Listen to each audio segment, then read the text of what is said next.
Hello, Beverly. Hello, Khalif. Welcome to today's session. Thank you. How are you feeling so far? I'm good. Good. And I'll be asking you some questions, and these questions are to give our potential foster carers the opportunity to have an insight into how we work, how we operate, how they can join fostering. And you have to remember that some of the potential foster carers are very anxious. You, because of your very long experience, you'll be there to facilitate people to have an insight into how fostering goes and what goes on within fostering. Is that all right, Beverly? Yes, that's fine. Okay. Just for a start, how long? What was your name and how long have you been fostering with? How long have you been fostering? My name is Beverly Powell, and I've been fostering for over 12 years. 12 years. That's nice. What has your experience of fostering been so far? My experience with fostering is that I have fostered quite a few children, and some have moved on to better things, some have gone into the community, and they're living independent lives now.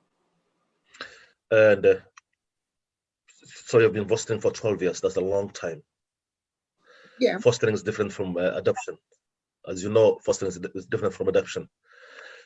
First of all, before I ask you that question, what are the age range that you always, foster? Well, I foster from newborn babies up to ages, adults sometimes coming with the babies to be assessed and everything too. So I foster from newborn to adults. It's a wide range. And what is the?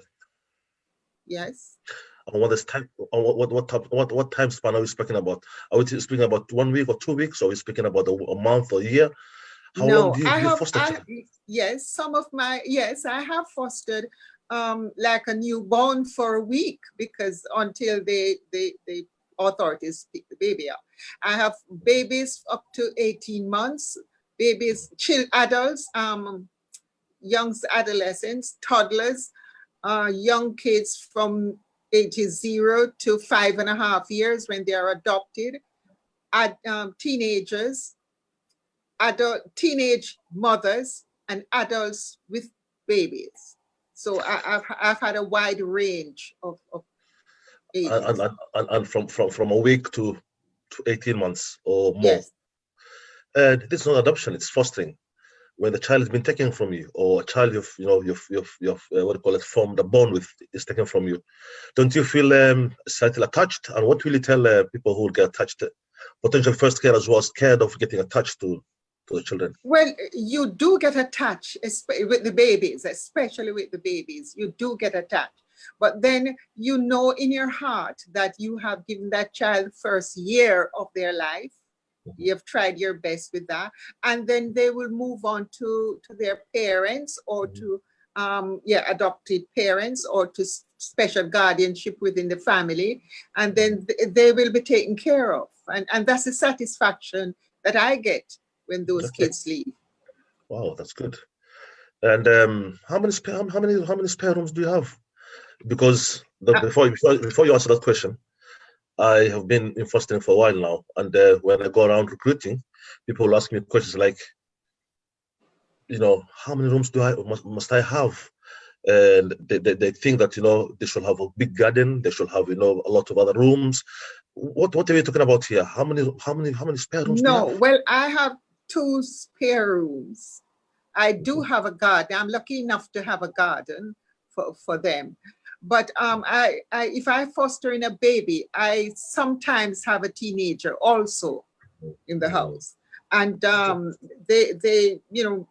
we live as one family, as a family, really. Especially the teenage will be with the baby in the house. That teenager would have a sense of responsibility for that baby. Also, they will start caring for that baby too. But just to clarify, luckily you have got a big garden. However, that's not a prerequisite. If you are living in a block of flats, or you're living in a third floor, it doesn't as long as you've got a spare room, you can foster a Exactly. child. Yes, Right? as long as you have the spare room, that is Okay. fine. At least the child can be comfortable. Yes. Okay. And people want to become foster carers. We've got a lot of calls. In fact, this week has been a very busy week. People have been calling us. Can you please tell them what's the process like of becoming a foster carer? The process in being a foster carer, you said? Yes. Yes. Well, you have to go through an assessment period. You have to be checked to see if you are the right person to foster. They have to check your background. You have to have a caring attitude. You have to care for youngsters, and so the process is a little bit long. Some people would say it's a little bit long, but they have to be careful of who become a foster carer. But again, if all your checks are in order, it's a straightforward process. That will not necessarily involve you going for qualifications or you having, going for courses that will take a month or two. It's just straightforward checks of your house and of yourself, and that Yes. you don't need to go for a diploma, or you don't have to go for a week. No. Doing fostering, you don't have to be, as I say, qualified academia. Okay. You can be, you're a housewife, you can be a single person, you can have no formal education as such, but then you are a mother or a parent. That takes in consideration also. To foster, you don't have to have a university education or a college education. Anyone can foster once you have a big heart and a room in your house to keep a child. That's about it. I agree with you. What you need is a big heart, and it all starts from having the passion and having a big heart, to want That's to right. care for a child. Okay, as you move on, you said you've been caring for children from zero, from your newly born baby to over 18 years old, 18, and you've got 2 rooms. For instance, you can have a baby and a 15-year-old in the house. You said you're single, widowed, and you're living alone. Who do you live with, by the way, Beverly? Before we move on, I what? Sorry, I didn't hear that. who do you live with? Who do you live with? I live on my own, Okay. but I do have a big family, not very far from me, and they get involved because they are also my backup carer. Okay. So any young person that I have, they are a part of our family. They would go as a backup carer. They would go to my son's house and get totally involved with the family. So although I'm living alone with them, they are also a family for them to be part of. So that means you've got a wide support network around you? Yes, I have a very wide support network. But okay, let's say you have a baby and a 14-year-old or 13-year-old, and for whatever reasons you wanted somebody to support you. Who do you always, will you call the agency, and will the agency give you support? And what kind of support do you is it a day only support? Is it a 24-hour support? What kind of support are we talking about here? I'm talking about support from my SSW. I'm talking about support from the agency completely, the Banya agency. And I'm talking about my backup carers, right? The support from the agency is very good, very, very good. I get a maximum support from my supervising social worker and also from the agency. And that's the 24/7 support. Oh, 24/7. So Banya is an agency that's open 24/7. For example, yes. in the evening, there's somebody you can call, and will turn up at your house, or will come and support you. Yes, 24/7. That's very good. Okay. Yes, of course. It depends on the support you need at that time.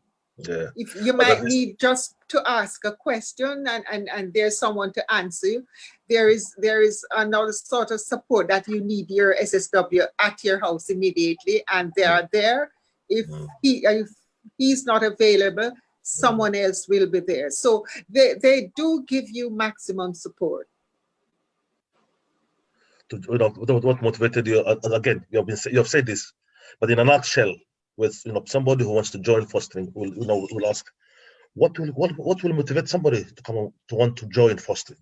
What will you say, Well, Beverly?